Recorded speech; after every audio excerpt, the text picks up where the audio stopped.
시작할까요? 여러분 안녕하세요. 네, 여러분 이번 책 재미있으셨지요? 재미있으셨죠? 네. 그래서 그 전에 책들이 두 권 연달아서 조금 무거운 듯한 느낌이 있고 또 계절이 가을이어서 좀 감성적인 책을 골라야 되겠다 그러던 차에 책이 눈에 띄었고 읽어보니까 글이 참 좋았어요. 그래서 이 재즈를 같이 읽고 이야기를 나누면 좋겠다. 그리고 또 책에는 읽으셨다시피 재즈 이야기만 있는 게 아니잖아요. 그래서 이 책을 골랐는데 좋으셨지요? 네, 작가님 모셔서 얘기를 시작하겠습니다. 나오시겠어요?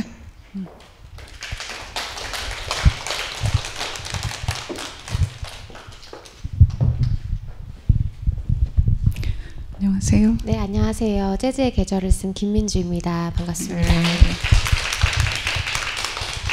앉으세요. 제가 상상했던 것보다 훨씬 미인이세요. 안녕하세요. 네, 안녕하세요. 안녕하세요. 네, 소개 좀 해주세요, 본인. 네, 안녕하세요. 저는 이렇게 소개할 일이 있을 때 저를 어떻게 소개해야 될까 고민을 할 때 요즘 이런 자리에서는 한마디로 재즈를 사랑하는 시나리오 작가다 이렇게 소개를 드리고 있거든요. 네, 저는 본업은 영화 그리고 영상 일을 하고 있는 시나리오 작가이자 그리고 또 어떤 프로젝트에서는 영상 편집 감독을 맡고 있기도 하고요. 영화 쪽에서 일을 하는 사람입니다.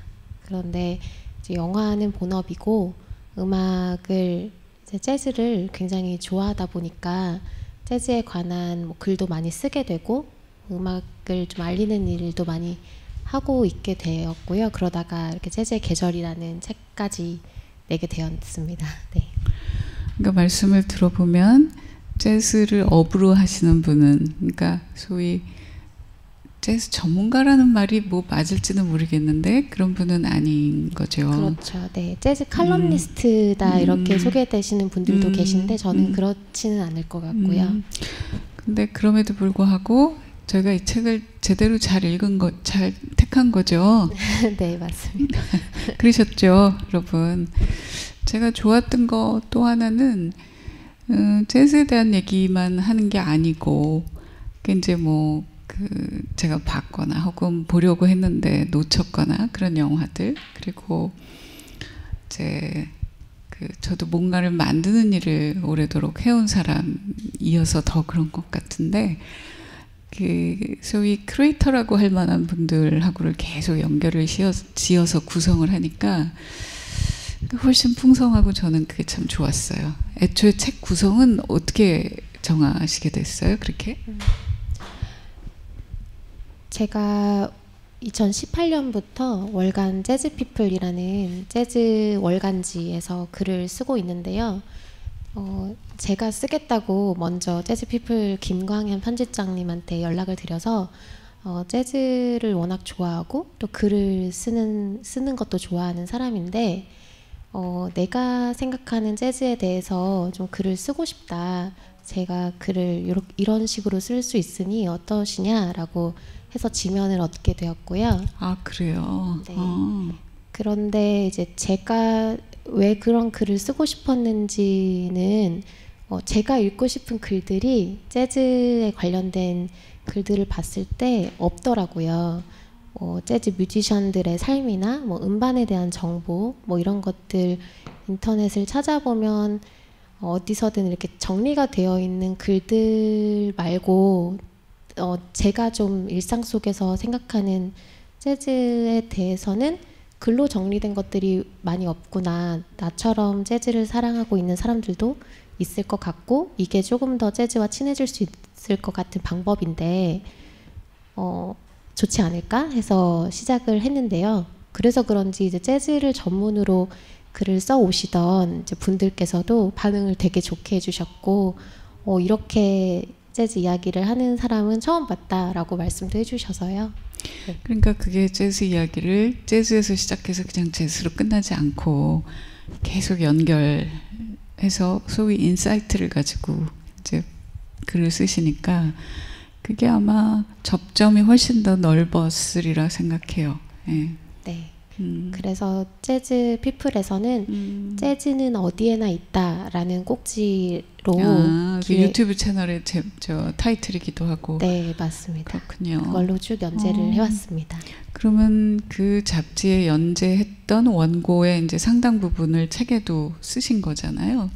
근데 연재할 때도 구성이 지금 책처럼 돼 있었어요? 연재할 때의 구성은 그렇지는 않았고요. 랜덤으로 그때 제가 이번 마치 체이나 책방에서 책을 이제 북클럽 도서를 고르시듯이 저도 이번엔 이야기했으니까 다음에는 뭐 디자인 얘기를 해볼까? 그 다음에는 뭐 미술 얘기를 해볼까? 이렇게 좀 해봤던 것 같아요. 아니 그러니까 그 원고에도 영화로 시작을 해서 또 다른 크리에이터하고 연결을 하고 이런 구성이었어요? 아, 그렇지는 않았습니다. 그러면 책에서는 왜 그런 구성을 택하셨어요? 이게 좀 엄밀하게 그걸 좀 따져봤을 때 재즈 곡이 영화에 삽입되어서 그걸 통해서 좀 재미있는 이야기를 해볼 수 있는 꼭지가 있는 반면 그냥 단순히 그런 삽입되어 있는 곡에서 이제 의미를 찾는 게 아니라 재즈라는 음악에서 인사이트를 받아서 그게 어떤 하나의 작품으로 탄생하거나 하는 이야기들 이렇게 두 가지 갈래로 크게 나눠질 수 있을 것 같거든요. 단순 인용이냐 아니면 그걸 영감을 받는 것이냐 이게 두 가지가 좀 다른데 먼저는 단순하게 인용한 것부터 이야기를 해보는 게 사람들한테는 조금 더 쉽게 다가갈 것 같아서 일단 영화 이야기를 먼저 시작을 했습니다.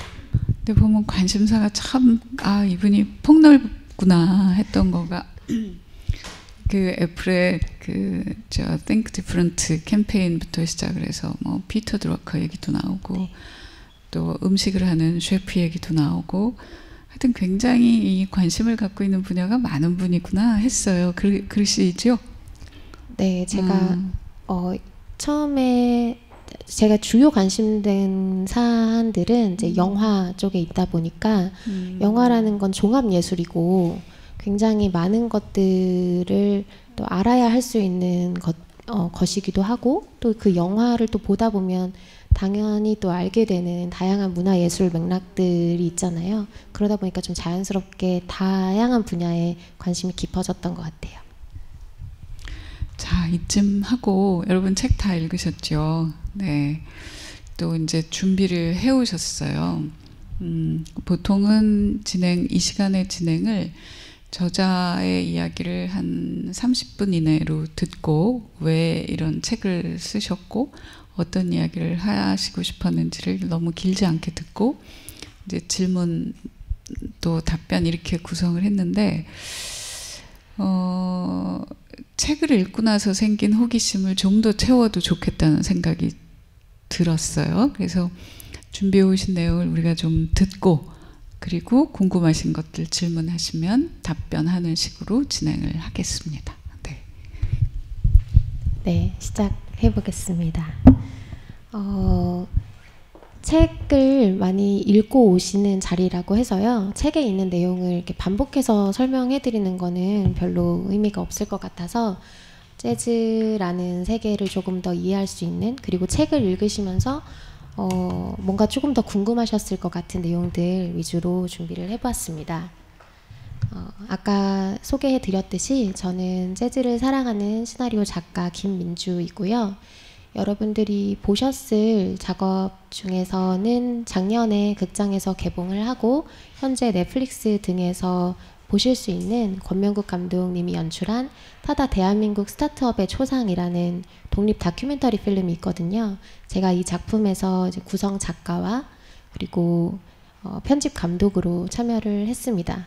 아까 소개했듯이 제 본업은 이제 영화 쪽을 하는 일인데 재즈 피플에서 칼럼을 글을 연재하고 있고 또 재즈라는 건 음악이니까 글로만 이렇게 이야기하는 것보다 음악으로 소통하고 싶은 욕심이 있어서 유튜브에서 재즈를 전문으로 중심으로 큐레이션하고 있는 재즈 플레이리스트 채널 재즈 이즈 에브리웨어를 운영을 하고 있습니다. 이 책의 첫 문장은 사람과 마찬가지로 모든 것은 우연에서 시작됩니다. 라는 문장입니다. 제가 이 문장으로 이 책을 시작하고 싶었던 이유는 제 삶을 돌아보니까 굉장히 재즈와 가까운 사람이 되어 있더라고요. 어떻게 하다가 내가 이렇게까지 재즈와 가까워졌나? 하고 그 시작을 이렇게 돌이켜서 생각을 해보니까 그 시작이 너무 작았던 거예요. 그냥 사소했던 거죠.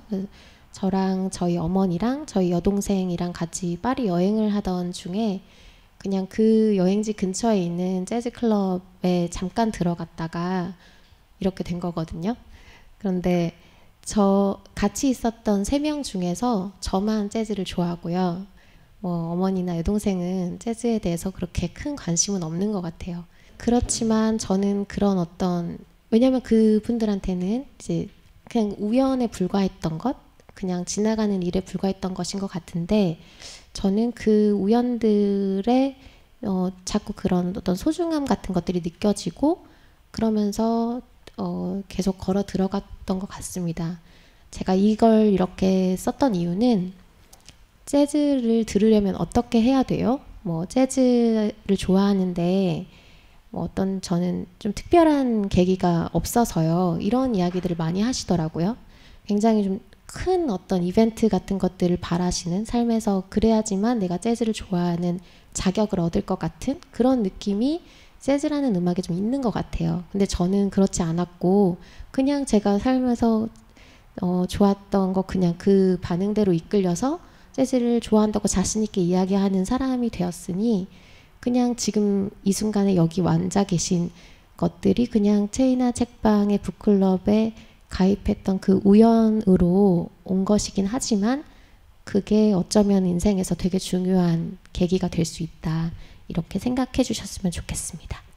우연으로 시작했지만 지금 한 15년 정도 재즈를 듣고 있는데요. 이렇게 재즈를 제가 좀 특별한 음악이라고 느낄 수 있었던 건 재즈를 들었을 뿐인데 어떻게 살아야 할 것 같은지 그런 기분이 들었기 때문이거든요. 이게 어떤 느낌이냐면 음악을 듣는데 음악 좋다 이렇게 느껴지는 게 아니고 내가 앞으로 이렇게 살아야겠다 이런 생각이 드는 거예요. 음악을 듣는데. 근데 저는 음악을 다른 장르들도 되게 많이 듣고 있거든요. 그런데 그런 음악들을 들을 때는 한국 어떤 특별한 뮤지션의 곡이라든지 어떤 곡의 가사라든지 어떤 한 곡이 이렇게 말을 거는 느낌이라면 재즈는 그런 한 곡 어떤 사소한 특정한 곡들이 저한테 말을 거는 게 아니라 그냥 그 장르 전체가 그 장르의 세계관이 저를 건드리는 것 같은 느낌이 들었어요. 이거는 이제 제가 이렇게 재즈를 계속 들어오면서 느꼈던 건 저만의 생각이 아니구나. 굉장히 많은 사람들이 이렇게 생각을 하는 것 같다. 특히 재즈 뮤지션 분들은 그렇게 더더욱 생각을 하는데 재즈와 삶의 상관성에 대해서 이야기했던 뮤지션 분들이 있거든요. 니나 시몬 같은 경우는 재즈는 단지 음악이 아니라 삶의 방식이자 존재하는 방식이자 사고 방식이다, 생각하는 방식이다 라고 얘기를 했고 그리고 미국의 작곡가 조지 거슈이는 삶은 재즈와 비슷하다, 즉흥적일 때 가장 좋다라고 이야기를 하기도 했습니다. 이 밖에도 재즈와 삶의 상관성에 대해서 계속 이야기하고 있는 사람들은 되게 많은데요. 특히 이 삶에 있어서 영감을 주는 성질이 바로 즉흥성인 것 같아요. 재즈를 다른 음악들하고 구별시켜주는 가장 핵심적인 정체성이 뭔데 이렇게 얘기를 해봤을 때 다양하게 얘기를 해볼 수도 있겠지만 많은 사람들이 지금 이제 합의되어 있고 공유되어 있는 이야기는 즉흥성입니다. 임프로비제이션이라고 이야기되는 이 즉흥성은 음악이라면 특히 라이브 공연이나 이런 무대를 갖게 되는 음악들에는 당연히 어느 정도 개입할 수밖에 없는 요소이긴 하지만 다른 음악들에 비해서 재즈가 훨씬 더 많은 비중으로 즉흥성을 받아들이고 그것을 허락하는 음악이거든요. 이게 삶에 그리고 창작을 하는 데에 가장 재즈에서 영감을 받았다라고 할 때는 대부분 이 즉흥성 그리고 나아가서는 창조성의 영감을 받게 되는 것이라고 생각을 합니다. 재즈의 즉흥성을 조금 더 쉽게 이해하시기 위해서는 클래식 음악하고 비교를 해서 이야기하면 좋을 것 같아서 재즈와 클래식에 모두 능한 대표적인 뮤지션 키스 자렛의 이야기를 가지고 와봤어요. 이분은 재즈도 잘 하시고 클래식도 굉장히 잘 하시는 뮤지션인데요. 한 번도 재즈 음악하고 클래식 음악을 동시에 이렇게 선보이는 콘서트를 해보신 적이 없죠. 그래서 기자가 한번 어떤 콘서트를 기획을 하셔서 재즈 음악도 연주해보고 뭐 2부에는 클래식 연주도 해보시는 건 어떠세요? 그런 것에 흥미가 있으세요? 이렇게 물어보니까 키스 자렛이 굉장히 단호하게 그건 불가능한 일이다. 왜냐하면 그건 인간이 그 두 가지를 하는 데는 서로 완전히 다른 회로를 요구한다. 이렇게 대답했다고 해요. 키스 자렛 님이 어떤 근거를 가지고 정확한 근거를 가지고 얘기하시진 않았을 것 같고, 뮤지션으로서 자기가 클래식을 연주할 때, 재즈를 연주할 때의 그 뇌와 몸의 신호에 좀 집중을 하셔서 그렇게 얘기를 하신 것 같은데, 실제로 독일의 한 연구소에서 재즈 피아니스트들하고 클래식 피아니스트들을 대상으로 뇌파 신호 연구를 한 적이 있다고 합니다. 제가 그 연구 자료들을 이렇게 보니까 굉장히 체계적이고 되게 어렵게 이렇게 진행이 되어 있었는데, 다 결과를 이제 정리를 해보면 클래식 피아니스트들은 음악을 연주할 때 어떻게 연주할 것인가에 집중을 하는 편이라고 해요. 뇌파에서 사람이 방법론적인 것을 고민할 때 쓰는 뇌파 신호들이 많이 움직였다고 하고요.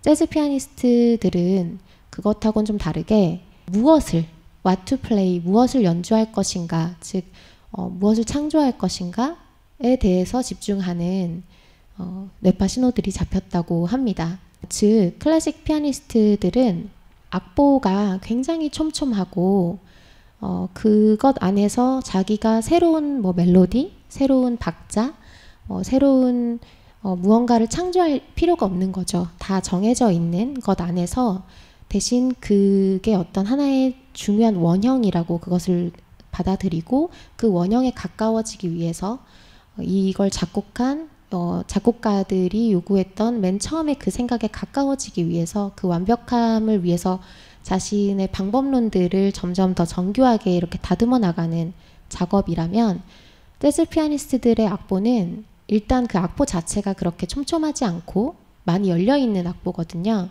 그러다 보니까 정해져 있는 것은 없다. 정해져 있는 거는 내가 정하는 것이다.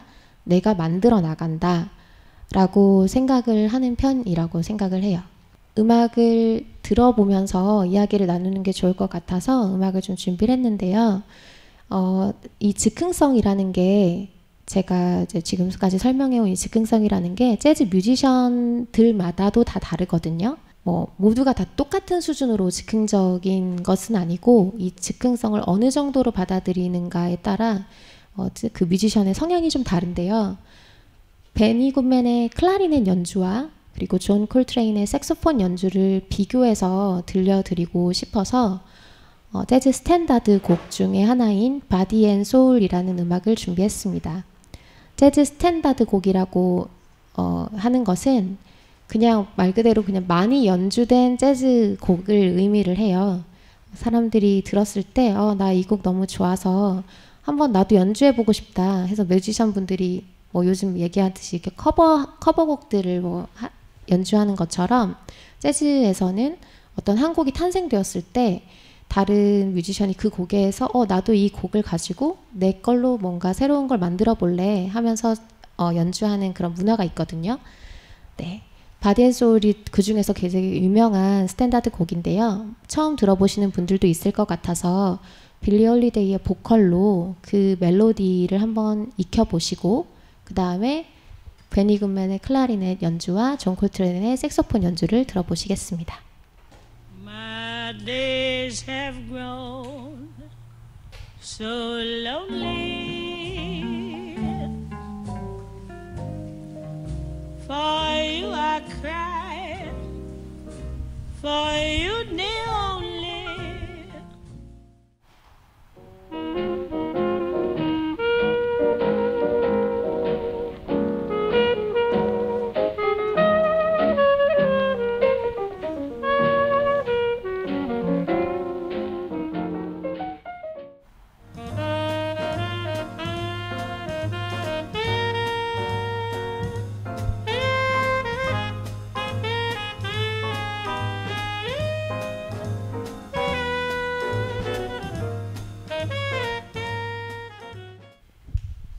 네, 비교해서 들어보시니까 이해가 되시죠? 베니 굿맨은 빅밴드 재즈 오케스트라 밴드의 리더로서 목관 악기를 연주했던 연주자이자 빅밴드 오케스트라 리더인데요. 이분은 주로 처음에 곡이 탄생됐던 그 곡에 좀 가깝게 연주를 하는 편이고, 존 콜트레인은 원래 태어나 있는 그 멜로디를 어떻게 해체할 것인가, 내가 조금 더 그걸 즉흥적으로 받아들여서 어떻게 새롭게 만들어 나갈 것인가에 조금 더 무게 중심을 두고 있는 뮤지션입니다. 존 콜트레인의 바디 앤 소울을 원곡을 나중에 들어보시면 그 바디 앤 소울의 그 어떤 하나의 모티프가 굉장히 희미하게 남아있고, 이게 바디 앤 소울이야? 난 잘 모르겠는데 이런 생각이 드는 구간들이 또 있거든요. 그래도 그게 존 콜트레인이 창조해낸 바디 앤 소울로서 인정이 되는 그런 재즈 문화가 있습니다. 재즈가 처음부터 즉흥성을 강하게 띠고 있는 음악은 아니었어요. 1920년대에서 30년대 재즈 시대에는 스윙 재즈 시대라고 불리는 이 빅밴드 재즈 오케스트라 시대가 있었거든요. 아까 소개했던 베니 굿맨이 지금 화면에 있는데요. 이때에는 즉흥성이 굉장히 덜한 음악이었습니다. 여러분들이 많이 보셨을 영화 위플래시 보시면 위플래시에 지휘자가 있고, 그 지휘자가 단원들한테 어떤 것을 굉장히 훈련시키듯이 연습을 하잖아요. 베니 굿맨이 그런 악독한 리더는 아니었을 것 같지만 어쨌든 이렇게 정해져 있는 것이 있고, 그리고 그게 또 지휘자가 있어서 그 지휘자의 요구에 맞게 같이 연습하는 것이 있고, 그런 재즈도 재즈의 역사 안에 있었습니다. 지금도 있고요.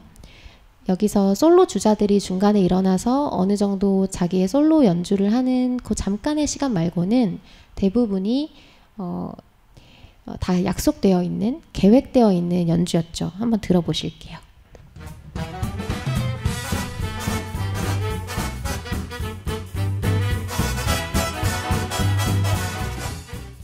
네, 이 곡은 워낙 유명한 곡이라 다들 아실 텐데, 박진영의 스윙 마 베이비라는 곡에서 직접적으로 영감을 받아서 만들어진 곡이기도 하고요. 이때 시대에는 재즈 클럽이 아니라 댄스 홀 같은 형태의 그 재즈 공연장들이 있었고, 거기에 사람들이 모여서 이렇게 춤을 추면서 음악을 즐기는 문화가 있었어요. 사람들이 춤을 추려면 예측 가능해야 되고, 내가 모르는 음악에도 춤을 추려면 멜로디가 좀 쉬워야 되고 하다 보니까 재즈 뮤지션들이 이제 그런 음악들을 위주로 많이 했던 시대였죠. 그런데 이게 20년 정도 하니까 빅밴드 재즈 단원들이 이제 갈급함을 느끼기 시작한 거예요. 계속 우리가 정해져 있는 것들만 하기에는 좀 재미없지 않아? 그래서 이들이 1940년대 초부터 애프터 아워즈 잼 세션이라는 문화를 만들어 나가기 시작합니다. 이건 뭐냐면 재즈 클럽 영업 시간이 모두 다 끝난 뒤에 애프터 아워즈 시간대에 재즈 클럽 문을 다 걸어 잠그고 관객들도 다 없는 상태에서 그냥 빅밴드 단원들끼리 같이 모여서, 자, 오늘은 뭐 이 코드 진행으로 같이 즉흥 연주를 해보자 라고 하면서 즉흥 연주를 벌이는 거예요. 그거를 이제 잼이라고 재즈에서는 부르거든요. 이 잼 세션에서 이 연주자들이 느끼는 기쁨, 희열, 성취감들이 댄스홀에서 사람들이 춤을 추는 것의 그 배경음악으로서 했을 때보다 더 컸던 거죠.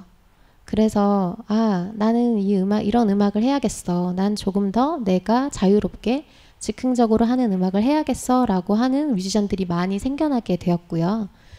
그래서 재즈라는 장르, 음악이 다른 음악들에 비해서 조금 더 그 즉흥성을 훨씬 더 적극적으로 받아들이는 음악으로 점점 더 발전을 하게 되었습니다. 즉흥 연주가 가장 극단으로 갔을 때 어떤 성질이 되는가에 대해서도 들려드리고 싶어서 오넷 콜맨이라는 색소폰 연주자의 프리 재즈 음악을 가지고 왔습니다. 규칙이 아무것도 없이 그냥 정말 완벽한 자유로움 안에서 연주 한번 해보자. 거기에도 어떤 미학이 있을 거야. 라고 하면서 본인이 이제 프리 재즈라고 이름을 지어서 창시를 한 음반이거든요. 한번 들어보실게요. 듣기에 좀 힘드실 수도 있는데요. 각오를 해보시고 들어보겠습니다.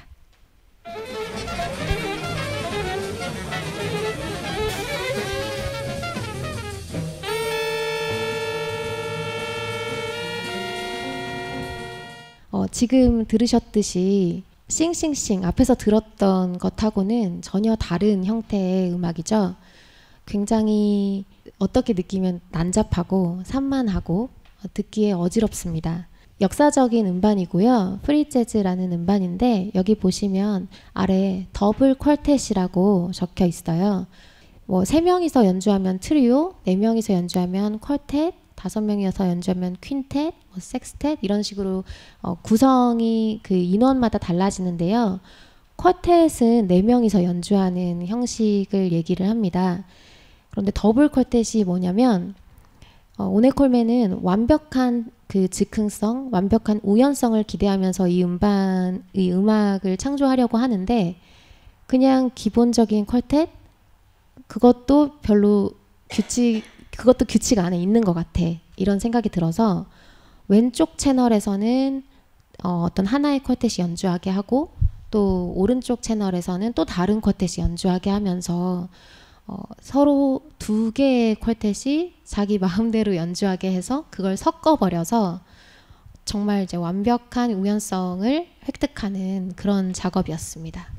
오넷 콜맨 사례나 이런 것들을 계속 듣다 보면 어떤 생각이 드냐면 저도 잠깐 그랬던 시기가 있었는데 그래 뭐 규칙 같은 거 뭐 계획 같은 거 별로 중요하지 않고 그냥 내가 하고 싶은 대로 하면 어떤 멋진 게 나올 거야 같은 그런 유혹을 주는 그런 것들이 있어요. 하지만 재즈의 역사 안에서는 단순히 너무 이렇게 거의 방임에 가까운 그런 재즈의 즉흥성만 있는 것은 아니거든요. 그래서 오늘 소개를 또 하고 싶은 뮤지션, 또 책에서도 되게 많이 언급했던 뮤지션은 마일스 데이비스입니다. 마일스 데이비스는 이런 혁신성, 오넷 콜맨이 가지고 있었던 격을 부수는 그런 혁신성을 가지고 있으면서도 음악적인 어떤 조형미가 있는 그런 아름다움을 획득하고 있는 음반을 많이 발표를 했습니다. 그래서 혁신성과 아름다움을 겸비한 즉흥 연주의 대가라고 수식을 한번 해봤는데요. 이 사람이 남긴 음반 중에서 Kind of Blue라는 음반이 있습니다. 이 음반은 마일스 데이비스가 자기가 원하는 뮤지션들을 스튜디오로 불러서 그날 굉장히 작은 아이디어를 하나 던져주고 그 아이디어라는 게 저도 음악을 전공을 한 사람이 아니어서 정확히는 모르지만 모드라는 선법의 어떤 모드라는 작은 아이디어라고 해요. 최소한의 모드를 공유를 하고 자 오늘은 이 모드를 중심으로 우리가 즉흥 연주를 해볼 거야. 해보자 라고 하고 거의 뭐 하루 만에 다 녹음을 한 음반이거든요. 한번 들어보시면 이게 즉흥 연주로 가능한 것인가 좀 궁금한 생각이 드실 거예요. 1번 트랙 So What이라는 음악이고요. Kind of Blue의 음반을 딱 플레이하면 처음으로 나오는 음악입니다.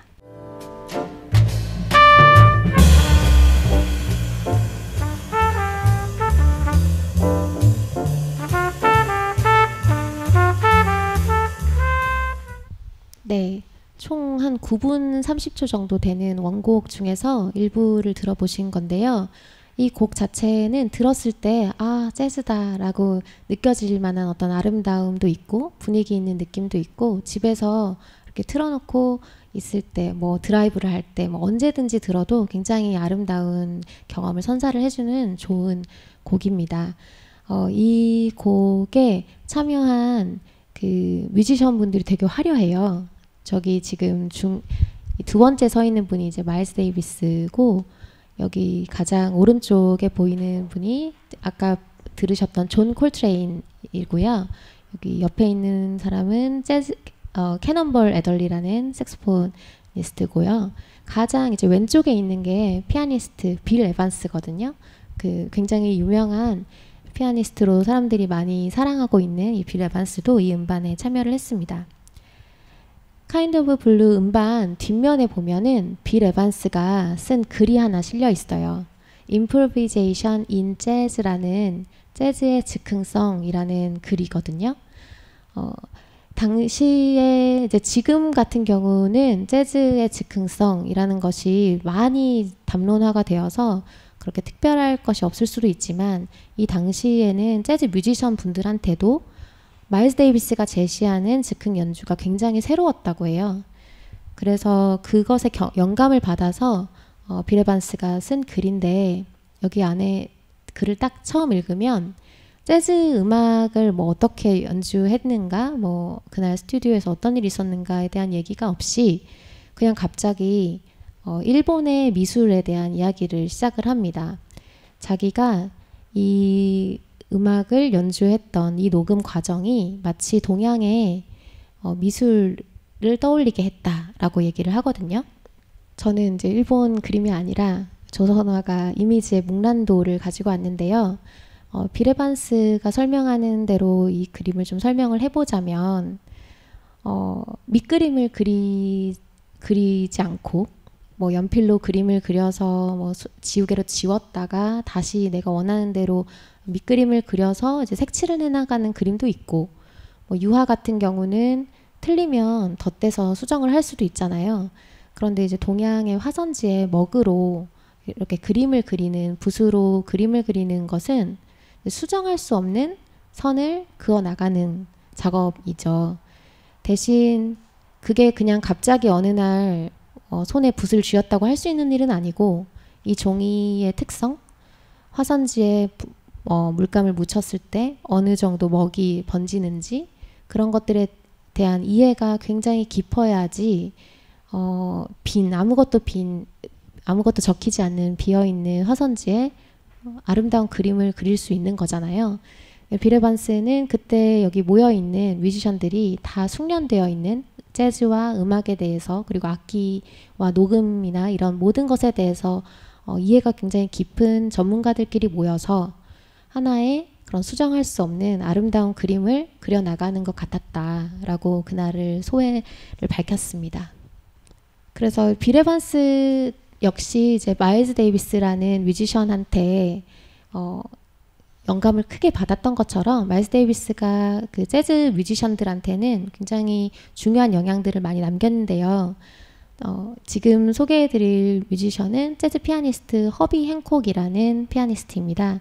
제 책의 첫머리에 나오는 그 허비 행콕이 마일스 데이비스와 있었던 일화를 들려주는 대목이 있는데요. 그 부분을 독자분들이 많이 좋아해 주시기도 하고, 실제로 이제 허비 행콕의 목소리로 들으시면 이야기가 더 재미있게 들릴 것 같아서 준비해봤습니다.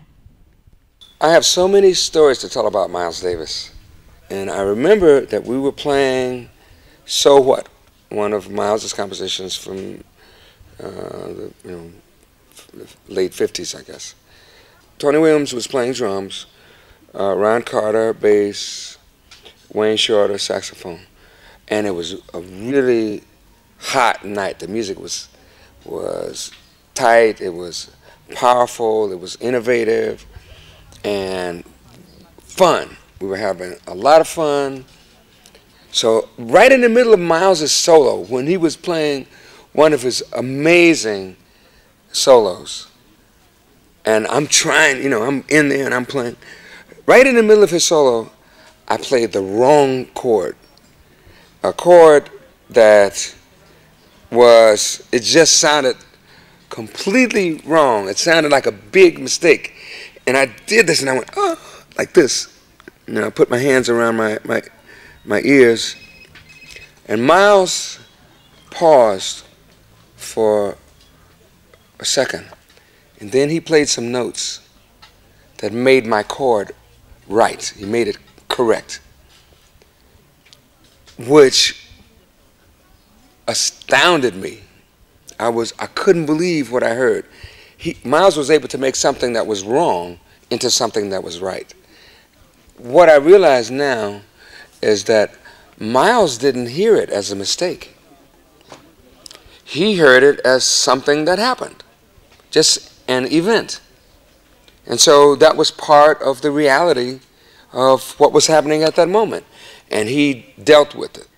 Since he didn't hear it as a mistake, he felt it was his responsibility to find something that fit. And he was able to do that. That taught me a very big lesson about not only music, but about life. 네, 제가 재즈 뮤지션들이 들려주는 이야기 중에서 이 이야기를 가장 좋아합니다. 저는 이 이야기를 듣고 나서 실제로 제 삶에서 어떤 위기가 닥쳤을 때, 제가 뭔가 돌이킬 수 없는 실수를 한 것 같은 기분이 들 때, 혹은 내가 마일스 데이비스고 어떤 허비 앤콕이 실수하는 그런 내 동료가 뭔가 큰 실수를 했을 때, 이럴 때 저의 마인드를 좀 잡아주는 일화인 것 같아요. 이거는 굉장히 유명한 일화고요. 그래서 이 이야기가 저 말고도 다른 여러 아티스트들에게 영감을 당연히 주었을 텐데, 이제 그 중에 한 명이 그 픽사 애니메이션의 대표적인 감독인 피트 닥터 감독입니다. 피트 닥터 감독은 그 픽사 애니메이션의 대표작들을 거의 다 연출을 했죠. 뭐 몬스터 주식회사, 그리고 업, 인사이드 아웃, 그리고 최근에 나온 소울까지. 피트 닥터 감독이 자기가 아들이 태어났을 때 이 아들의 삶에 대해서 이렇게 생각을 하면서 꼭 특별한 일을 하면서 살아야 될까? 그리고 이 아이가 나중에 겪게 되는 어떤 위기 속에서 이 아이가 어떤 태도를 보이면 좋을까? 뭐 이런 식의 생각들을 많이 하면서 구상했던 작품이라고 해요. 주인공의 직업이 정해져 있지 않은 때에 그 허비 앤콕의 인터뷰를 받고 그러면 주인공 직업을 재즈 피아니스트로 정해야겠다라고 얘기를 한 거죠. 생각을 한 거죠. 그래서 픽사 애니메이션 최초의 흑인이 주인공으로 된 이 소울이라는 작품이 나왔는데요. 이걸 보시면 맨 처음 초반에 이 영화에 아주 재미있는 일들이 이제 펼쳐지는데요. 주인공인 재즈 피아니스트 조 가드너는 자기가 생각하는 뮤지션으로서의 이상적인 삶을 살아가고 있지 못했어요. 자기가 생각한 어떤 이상이 있었을 텐데 그것에는 걸맞지 않은 어떤 삶을 살고 있었고, 아이들에게 이제 재즈 피아노를 가르쳐주는 정도로만 살고 뮤지션으로는 인정받지 못하고 있었죠. 그런데 갑자기 오디션 제의가 들어와서 어떤 오디션인지 들어보니까 자기가 굉장히 존경하는 스타 색소포니스트의 밴드의 일원 자리라는 거예요. 그래서 이 조 가드너가 신이 나서 그 자리에 가서 오디션을 봅니다. 오디션은 그 색소포니스트가 자기들만이 알고 있는 곡을 연주를 하고 이 사람한테는 알려주지 않고 우리가 알고 있는 곡을 연주할 테니까 한번 즉흥적으로 이 곡을 따라와 봐, 이런 식의 테스트였거든요. 그런데 거기서 굉장히 멋진 연주를 선보이고 나서 당당히 합격을 하고 데뷔는 바로 오늘 밤이야. 완전히 신이 났죠. 오늘 하루 만에 내 인생이 바뀐다고? 너무 꿈만 같은데? 라고 하고 그 재즈 클럽을 나와서 신이 나서 뉴욕 거리를 활보하다가 사고를 당해서 죽음의 위기를 맞게 됩니다. 인생이 계획대로 되지 않는 이야기로 시작을 하는 이야기고요. 그 뒤로부터는 이제 재즈에 대한 이야기가 계속 나오는 영화는 아니에요. 하지만 피트 닥터는 재즈라는 이 음악, 그리고 그 즉흥 연주라는 그 장면이 우리가 이 영화에서 전달하고자 하는 메시지에 어떤 메타포로서 쓴 것이다 라고 얘기를 했습니다. 이렇듯 재즈 음악의 즉흥성이 이런 뭐 영화 감독에게도 주는 영감들이 많이 있고, 그리고 다양한 창작자들에게 영감을 주는 이야기들을 이제 책에도 담았기 때문에 여러분들이 다 이해하고 계실 텐데요. 눈으로 직접 이렇게 찾아보지 않고 상상만 하셨을 수도 있을 것 같아서 그 자료들 좀 더 준비를 해봤습니다. 미국의 추상 표현주의를 이끌었던 잭슨 폴락이라는 그 화가의 추상 표현주의 작품들이 주로 재즈에서 영감을 얻어서 탄생된 작품들로 이야기가 좀 되는데요. 그 이유가 잭슨 폴락이 실제로 뉴욕에서 그 근처에서 거주하면서 뉴욕 재즈 클럽을 단골처럼 계속 드나들었고, 이 그림 작업을 할 때 작업실에 계속 재즈를 틀어놓고 3일 반낮을 처박혀서 물감을 흩뿌리면서 이 즉흥적인 추상 표현주의 작품을 만들었다고 하고요. 그리고 또 다른 화가 이 신조형주의를 이끌었던 피에트 몬드리안의 작품인데요. 그 삼원색으로 된 유명한 작품 아시죠? 원래는 그런 종류의 조금 더 단순한 작업을 하는 화가였는데, 이 말년에 유럽 그 화가들이 뉴욕으로 미국 쪽으로 많이 망명하던 시기가 있었어요. 전쟁 관련해서.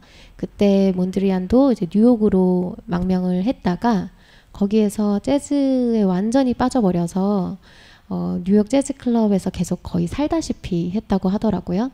그때 작업 스타일이 완전히 바뀌었고, 그래서 자기가 재즈에서 영감을 얻었다라는 것을 작품에도 드러내기 위해서 재즈의 넓은 장르로 이제 이야기될 수 있는 부기우기라는 키워드를 작품에 넣은 시리즈들을 좀 발표를 했거든요. 뭐 뉴욕 부기우기도 있고요, 브로드웨이 부기우기도 있고. 이것들을 보면은 몬드리안도 조금 더 복잡한 어떤 재즈의 리듬감 같은 것들의 영감을 받은 걸 우리가 확인할 수 있고, 일러스트레이션으로 유명한 앙리 마티스의 화집 재즈라는 화집인데요. 원래는 이제 붓으로 그림을 그리는 화가이고, 마티스 작품들에서 좀 많은 사랑을 받고 있는 것들도 이제 그런 쪽인데, 말년에 관절염 때문에 붓을 들기 어려운 시기가 찾아왔다고 해요. 그래서 붓보다 가위질을 하는 게 조금 더 나아서 가위를 선택을 했고, 이 채색을 한 종이를 가위로 이렇게 오려 나가는데 밑그림을 그리고 오리는 게 아니라 즉흥적으로 이렇게 오려 나가는 작업이었다고 하죠. 그러다 보니까 이 작업이 내가 평소에 듣는 재즈랑 닮았다라고 느끼셨는지 재즈라고 이름을 지어서 발표를 하셨습니다. 미쉐린 스타 셰프 중에서 되게 힙하게 알려져 있는 셰프 중에 한 명인 이탈리아 마시모 보투라 셰프의 작품인데요. 이분은 정말 많은 그 재즈 음반을 집에 소장하고 있고, 또 피아니스트 중에 델로니우스 몽크라는 재즈 피아니스트를 사랑해서 델로니우스 몽크에 바치는 헌사라는 그 요리를 메뉴에 올리기도 했던 그런 셰프입니다. 이분은 우연히 이제 키친에 있다가 레몬 타르트가 잘 서빙이 돼야 되는데 실수로 탁 떨어뜨린 거예요. 그런데 그게 어떤 하나의 아이디어가 된 거죠. 마치 그게 허비 앤콕과 마일스 데이비스의 일화를 바로 떠올리게 하는 그런 순간인 것 같거든요. 오히려 이 작업이 마시모 보투라를 조금 더 그의 정체성을 더 잘 알리는 메뉴로 평가받고 있습니다. 그리고 책에서는 소개하지 않았던 건축가 프랭크 게리도 굉장히 재즈를 좋아하는 사람이었습니다.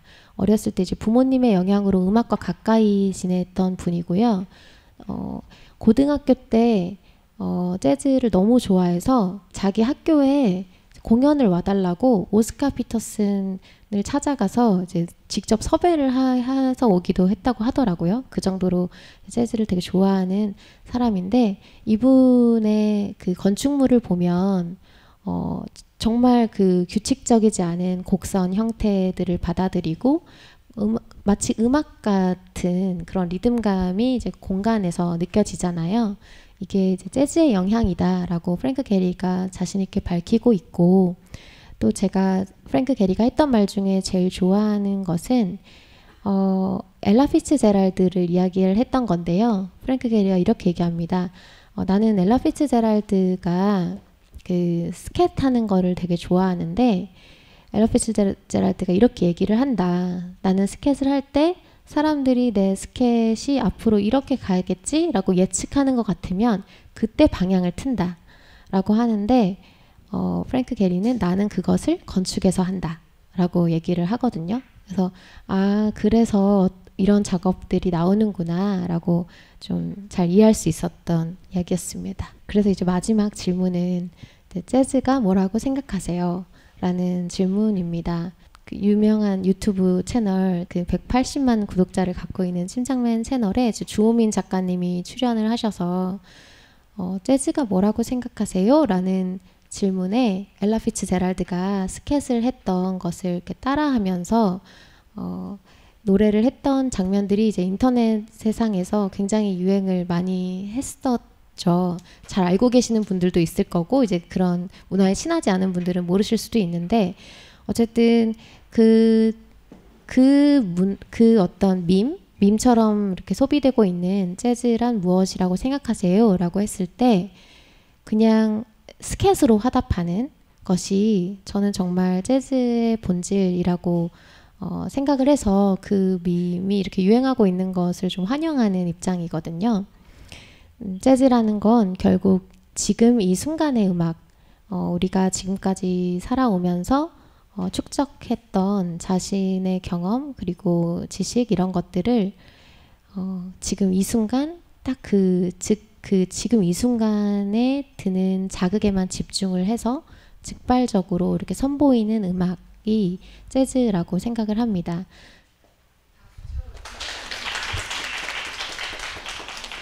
네, 감사합니다. 혹시 술을 좋아하세요? 아니에요. 술 좋아합니다. 잘 마시지는 못하는데 술 좋아합니다. 아니 여쭤보는 이유가 여러 장르의 음악이 있지만 가장 술을 부르는 음악 같아요. 재즈가.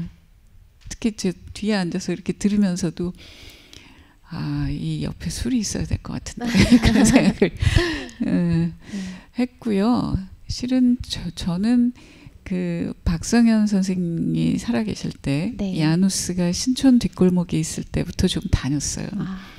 그러게 해화동으로 이사를 가고 이태원에 올드 재즈 있을 때도 좀 다녔는데 네. 근데 저는 재미를 못 붙였어요. 별로. 근데 오늘 이렇게 쭉 들으면서 보니까 그게 아마 그 프리 재즈를 위주로 아마 들어서 그러지 않았을까? 그랬겠구나 그런 생각을 저 뒤에 앉아서 이제 했고요. 네. 맨 마지막에 그래서 재즈가 뭐야 했는데 제가 다시 한번 실은 그걸 여쭤보고 싶어요. 실은 그 책에도 그 문 리버 제가 편지 쓰면서도 언급을 했는데 그 문 리버라는 곡과 네. 또 지금 이런 스케송 같은 거나 프리 재즈나 이거는 굉장히 편차가 큰데요. 도대체 어떤 곡을 보고 우리가 재즈라고 그럴 수가 있어요? 네. 그 질문은 정말 지금까지도 재즈 뮤지션들조차도 항상 이야기하는 주제이고 또 제가 좋아하는 재즈 관련 책 중에 재즈 선언이라는 그 윈튼 마살리스가 쓴 책이 있습니다. 오늘 그냥 왠지 그 책이 다시 읽고 싶어서 한 구절을 그냥 아무 페이지나 펼쳐서 읽었는데 네. 거기에 마침 또 그 이야기가 있더라고요. 재즈가 도대체 뭔데? 우리도 모르겠다. 재즈 뮤지션이신데 재즈라는 건 정말 말씀해 주셨던 것처럼 편차가 굉장히 크고 역사도 오래되고 또 워낙 그 자유로움과 즉흥성 같은 것들을 허용을 많이 해주는 음악이다 보니까 자기가 재즈다라고 주장하면 그게 재즈인 상황이 되어버렸어요. 근데 역사적으로 그 탄생한 뭐 이론들 같은 걸 따졌을 때 뭐 정할 수 있는 것은 있습니다. 뭐 블루노트라는 그 음계를 쓰는 것, 우리가 뭐 국악에서 따로 쓰는 음계가 있듯이 재즈에서도 쓰는 음계가 있고요. 그리고 싱코페이션이라고 해서 당김음 같은 걸 많이 쓰는 느낌. 하지만 이제 그래서 이제 그런 블루노트를 쓴다. 그리고 뭐 싱코페이션 요소가 들어가 있다라고 하면 딱 듣자마자 재즈 음악이 나오고 있구나라고 알 수는 있지만 뭐 요즘 현대 뭐 유럽에서 나오고 있는 뭐 ECM 레이블이나 다양한 현대 재즈들은 또 그런 요소로만 구성되어 있지는 않거든요. 뭐 앰비언트에 가까운 굉장히 추상적인 이게 사운드야 음악이야 같은 것들도 있고요. 하지만 그게 재즈란 장르 안에서 소비가 되고 있고 이렇다 보니까 누구도 재즈가 무엇인지 말할 수 없고 그래서 저 사람이 내가 재즈를 하고 있는데 내가 재즈가 아니라고 생각을 해도 비판할 수 없고 뭐 이런 어떤 지경이 되었다라는 윈튼 마살리스의 구절을 읽고 왔거든요. 네, 그렇습니다. 아니 문리버를 재즈라고 생각하지 않았어요. 아, 그렇죠. 책을 보면서 이것도 재즈였어 이렇게. 문리버 같은 경우는 재즈 스탠다드 곡이 이제 결과적으로 된 곡으로 아마 이해를 하시면 좋을 것 같고요. 그 티파니에서 아침을이라는 영화를 위해서 헨리 맨시니가 작곡한 곡인데 그 곡이 이제 영화를 통해서 알려지고 재즈 뮤지션들한테 어떤 영감을 주면서 재즈 뮤지션들이 계속 결과적으로 그런 곡들이 재즈계에 굉장히 많습니다. 오케이, 알겠습니다. 네. 근데 역시 음악이라서 들으니까 또 확실히 다르네요. 물론 책을 보면서 이렇게 뭐 쳐서 들어보기도 했지만 이렇게 또 같이 들으니까 확실히 느낌이 사는 것 같아요. 네. 궁금하신 거 없어요? 싶은 생각은 좀 들었거든요. 근데 그냥 많이 들으면 좀 그 맛을 알 수 있을까요? 너무 막연한 것 같아서 가까이 두고 싶기는 한데. 그러니까 너무 막연한데 자꾸 들으면 가까워지겠냐 이런 질문을 하셨어요? 당연히 많이 들으면 가까워지는 거라고 생각을 하고요.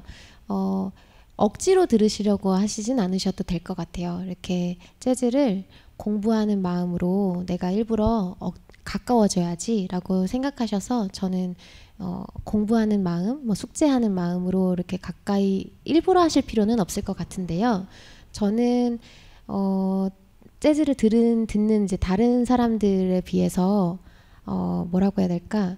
이렇게 넓게 듣지 않습니다. 전 좋아하는 음반이 하나 생기면 되게 반복적으로 들어요. 그게 내가 제일 좋아하는 음반이고 이제 편안하니까 계속 틀어놓게 되는 음반이 있는데 억지로 이렇게 지식을 쌓기 위해서 괜히 뭐 어려운 음반들 찾아다니면서 듣지 않고 뭔가 좋다 이런 생각이 한번 드는 곡이 있다면 그냥 그 곡을 자주 들어보시는 것도 좋을 것 같아요. 그리고 아마도 조금 그 수월하게 그러니까 뭔가를 느낄 수 있는 것이 보컬이 있는 게 조금 수월하지 않아요? 그러니까 아까도 잠깐 얘기했지만 프리 재즈 같은 거는 참 쉽지 않고 클래식으로 치면은 현대 음악 같아서 좀 되게 난해하고 우선 접점이 잘 안 생기는데 그 니나 시몬스 같은 유명한 보컬들부터 시작을 하면 조금 수월할 것 같은 생각이 들어요. 네, 정확합니다. 재즈에는 아까 이야기했듯이 재즈 스탠다드 곡 문화가 있어요. 계속 연주되고 있는 어떤 유명한 음악들이 있는데 뭐 대표적으로 뭐 Fly Me to the Moon 같은 음악도 있고요. 근데 보컬 곡으로 그 곡을 접하고 나면 가사도 이해할 수 있고 어느 정도 그 곡의 멜로디, 메인 멜로디나 이런 것들이 익숙해지는데 카페나 뭐 술집이나 이런 데서 갑자기 흘러나오는 곡을 들었을 때 연주곡이라고 하더라도 내가 알고 있는 멜로디를 연주하고 있는 재즈곡을 만날 때가 있잖아요. 그러면 그게 누구지? 하고 또 이제 찾아보게 되는 그런 단초가 될 수도 있고요. 그래서 보컬 곡으로 시작을 해보시는 것도 좋습니다. 그 클래식 음악이 어렵다고 느껴지는 이유를 얘기할 때 제일 처음 거론되는 것이 가사가 없다라는 거 얘기 많이 하거든요. 물론 성악곡이 있지만 그걸 제외한 나머지가 다 기악이잖아요. 그러니까 그게 추상적이라서 잘 안 와다. 우리 뭐 그 팝 가요 이거 얼마나 빨리 와요. 유행가 가사가 다 내 얘기 같고 그래서 보컬로 시작하는 것이 조금 낫지 않을까 그런 의견을 드렸고 여기 유튜브로도 올라온 거 잠깐 말씀을 드리면요. 시나리오 작가셔서 그런지 강의 구성이 아주 재밌었습니다. 준비하신 영상과 음악도 좋았다 이렇게 얘기를 감사합니다. 하셨고요. 예. 저는 질문은 그냥 간단한 건데 생각 안 해봤는데 오늘 문득 왜 표지를 사과를 하셨을지. 아주 짧게만 설명을 드려놨어요. 책 안에는 많이들 궁금해하시더라고요. 이건 어떤 개인적인 생각인데요. 장우철 사진 작가님의 사진이고요. 개인적인 생각으로 사과를 그린 정물화를 좀 좋아하는 편인데요. 세잔이 그린 사과의 정물화를 봤을 때 이제 제가 느끼는 것은 그 사과라는 그 형태가 느껴지는 게 아니라 저는 그 그림에서 이렇게 시간이 느껴진다고 생각을 항상 했거든요. 이 사과가 걸어왔다기보다는 그 사과가 거쳐온 이 시간, 계절 이런 것들이 그 그림 하나에 있다. 그런데 그게 국내 사진작가 장우철 사진작가님의 사진을 봤을 때도 제가 비슷한 걸 느꼈어요. 그 어떤 그 경지에 이르기까지는 전 쉽지 않다고 생각을 하는데 굉장히 단순한 형태의 이 피사체를 사진으로 찍었을 때 그 사과의 계절이 느껴지게 하는 것이 좀 특별하다고 생각해서 좋아하는 일단 작품이었고요. 그런데 이 재즈라는 음악 자체가 그렇게 어떤 무수한 시간을 거쳐서 하나의 탐스러운 열매로 탁 탄생하는 그런 음악이기도 하고 그리고 그 음악에서 영감을 얻어서 또 다른 창작물들을 자신의 열매를 맺고 있는 이야기들이기도 하고 그래서 시간, 뭐 계절, 나의 결실, 성과 이런 것들이 좀 시각적으로 잘 전달할 수 있는 메타포가 아닐까. 약간 불친절하지만 그 맛으로 사람들이 좀 궁금해하지 않을까 해서 표지에 실었습니다. 근데 표지가 상당히 강렬했어요. 예, 재즈하고 사과하고 금방 연결은 안 되지만 하여튼 굉장히 뭐랄까 신선하고 사실 책이 얼마나 많이 나옵니까? 그중에 굉장히 이렇게 눈에 띄는 역할을 잘한 표지입니다. 매력적이라고 느꼈어요. 저도. 네, 감사합니다. 네. 네. 너무 재밌게 잘 보고 또 들었고요. 하나 타다 이거 작품 하실 때 어쨌든 재즈에서 받은 영감을 또 작품에 드러내기도 하고 또 모든 사운드 트랙을 또 재즈로 구성하셨다고 하는데 요거 작업하실 때 어떠셨었는지에 대한 내용도 좀 궁금했었습니다. 대한민국 최초로 스타트업을 다룬 독립 다큐멘터리 작업이었고요. 타다 대한민국 스타트업의 초상이라는 이 다큐멘터리는 타다의 의뢰로 이루어진 그런 홍보용의 다큐멘터리로 오해하시는 분들도 있는데 그런 어떤 사건이 터졌을 때 이 연출을 맡은 권명국 감독님하고 제가 또 관심 있던 사안이기도 했고 해서 저희가 이제 타다 측을 설득해서 만들어진 작품이거든요. 어떤 시사적인 그런 작업이 아니고 스타트업이라는 하나의 좀 최근에 생겨나고 또 주목을 받고 있는 어떤 한 조직이 그동안 저나 제작진들은 이제 책으로만 접했는데 그 스타트업이라는 조직이 가장 어떤 조직인지를 알 수 있으려면 위기의 순간에 그들을 볼 수 있어야 한다라고 생각을 해서 만들어진 작품이었고요. 그래서 그 위기 속에서 이들이 어떻게 대처하는가 정말 빠르고 유연하고 수평적으로 대처한다고 하는데 그것이 정말 진실인가? 이런 것들을 어떤 편견 없이 한번 관찰을 해보고 싶어서 들어간 작업입니다. 근데 제가 재즈를 좋아하고 있기도 하지만 지금 설명만 들어봐도 어떤 재즈적인 그런 주제의식이고 또 스타트업이라는 그 조직들을 제가 실제로 겪어보니까 한 명 한 명이 다 재즈 뮤지션들이다라고 느껴질 정도로 네, 정말 숙련되어 있는 사람들이 같이 그때그때 일어나는 일에 직발적으로 현명한 이제 선택들을 해나가는 모습들을 보면서 여기에는 재즈 음악이 딱 딱이다라고 느껴서 처음부터 그렇게 정하고 들어갔습니다. 제가 최근에 되게 좋아하게 된 영화가 라라랜드인데, 그러니까 그 영화를 보면서 아, 재즈에 이런 측면이 있구나. 그러니까 거기서는 재즈가 그 엠마 스톤이 그러니까 지루하다라고 단정을 지으니까 이제 라이언 고슬링이 지루한 게 절대 아니고 계속 그 타협하고 충돌해가면서 얼마나 다이내믹하고 창조적인지를 얘기를 하잖아요. 그걸 보면서 매력적이다라고 처음으로 생각했는데 그리고 보고 나서도 그 사실 뮤지컬 영화라고만 생각했지 그게 무슨 재즈에 대한 오마주라고는 저는 생각 못했는데 지금 보니까 그런 영화였을 수도 있을 것 같다는 생각이 들고, 근데 책을 통해서 그 재즈에 대해서 좀 더 흥미를 가질 수 있어서 제가 너무 좋아했던 영화였는데도 그렇게 이어지지 못했는데 그래서 감사하게 생각합니다. 네. 네. 그 위플래시를 만든 감독의 또 다른 작품이죠. 라라랜드. 아, 그 같은 감독이었던가요? 네. 그래서 그 감독이 이제 재즈를 굉장히 좋아하고 또 음악도 이렇게 전공을 했던 그 백그라운드를 가진 분이라고 알고 있고요. 자기가 재즈 클럽을 운영해보고 싶은 어떤 로망이 있었던 것으로 그것을 이제 작품에 계속 그런데 그게 그냥 단순히 개인적인 영감으로만 가지고 오고 있는 게 아니라 좀 많은 사람들도 공감을 얻을 수 있는 스토리로 만들어내고 있다는 게 저도 되게 좋아하는 감독이고 작품입니다. 네, 네.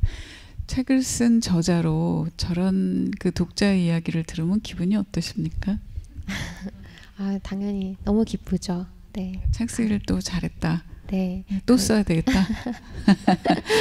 감사합니다. 저도 비포 선셋이라는 그 영화를 좋아하는데 처음에 봤을 때 거기에 재즈가 나오고 있다라고 못 느꼈어요. 정말 좋아하는 장면인데도 불구하고 저도 그때도 재즈를 좋아하고 있었는데도 그냥 그 드라마에 집중하다 보면 뭐가 뭔지 하고 이렇게 지나갔는데 두 번, 세 번 이렇게 보다 보니까 니나 시몬의 노래가 나오고 있더라고요. 아, 어디서 나왔죠, 그게? 비포 선셋에서 가장 마지막에 그 에단 호크가 줄리 델피의 집에 들어가서 비행기 시간 기다리면서 중간에 갑자기 음악을 틉니다. 네. 니나 시몬 음악이 있네. 네, 2편. 네. 그런데 이제 거기에서 나오는 그 저스틴 타임이라는 가사가 딱 때맞춰 찾아온 사랑 너무 아름다우지 않아? 이런 내용인데요. 둘은 딱 때맞춰서 이렇게 만나 있지 못하는 엇갈린 인연이잖아요. 그거를 역설적으로 이렇게 비꼬는, 그래서 이들의 사랑을 조금 더 애잔하게 바라보게 해주는 그런 장면, 곡 선곡이었습니다. 그 3편 연작 중에 2편이 우리나라 극장에서 개봉이 됐던가요? 비포 선셋을 그랬던 걸로 그래요? 기억을 하는데요. 저 네. 이제 보긴 봤는데 어렵게 봤어요. 아주 찾아가지고 그래서 도대체 이제 3편까지 보고 다 좀 망가져 있잖아요. 줄리 델피도 망가져 있고. 근데 이게 2편에서 이 사람들이 어땠을까가 참 궁금해갖고 찾는데 별로 잘 안 보이더라고요. 그러다가 어렵게 봤던 기억이 있었는데 책에 쓰셔서 저도 되게 반가웠습니다. 네.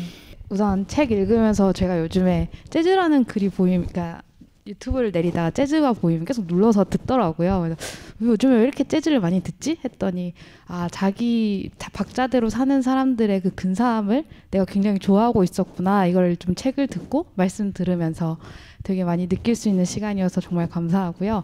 근데 사실 그런 과정에서 재즈 is everywhere를 먼저 알고 있었어요. 그 전에 이 책을 읽기 전에 계속 듣다가 그래서 이분이 이걸 하시네? 너무 신기하다 이런 생각도 했었는데요.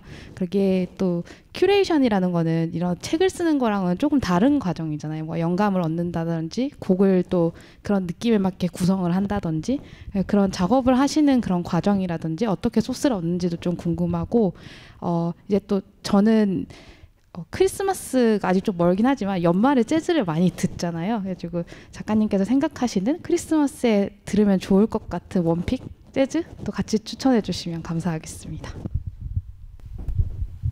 네. 요즘 재즈 플레이리스트 채널 많이 들어주시는 것 같아요. 제 채널뿐만이 아니라 유명한 재즈 그냥 플레이리스트 채널에서도 재즈라는 키워드가 들어가 있는 그런 영상들이 되게 조회수가 많은데요.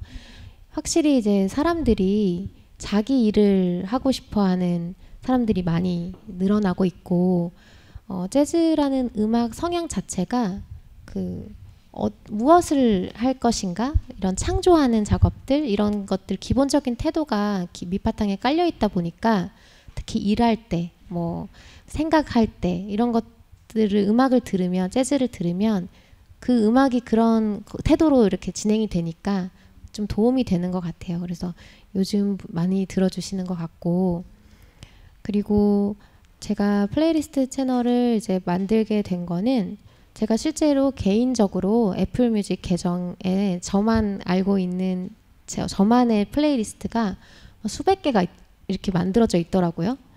근데 이거를 내가 뭐 나 혼자 듣지 않고 같이 나누면 좋겠다라고 생각해서 그럼 그 플레이리스트는 그때그때 내가 좋아하거나 들었던 곡들을 쭉 네, 주로 네. 뭐 그런 것도 있고요. 주로 저는 그 뮤지션별로 내가 좋아하는 플레이리스트를 따로 이렇게 정리를 해놨는데요. 뭐 뮤지션별로 선곡을 하는 경우도 있고 아니면 재즈 스탠다드 곡을 하나를 정해서 그 곡을 다양하게 아까 바디앤소울을 여러 버전으로 들어보셨던 것처럼 여러 버전을 이렇게 모아보는 선곡도 있고 또 아까 말씀해 주셨던 것처럼 뭐 술 마시면서 듣기 좋은 재즈 뭐 이런 것들도 그런 주제를 찾아서 할 수도 있고요. 선곡의 주제는 다양할 것 같아요. 다양한 접근으로 하고 있고 크리스마스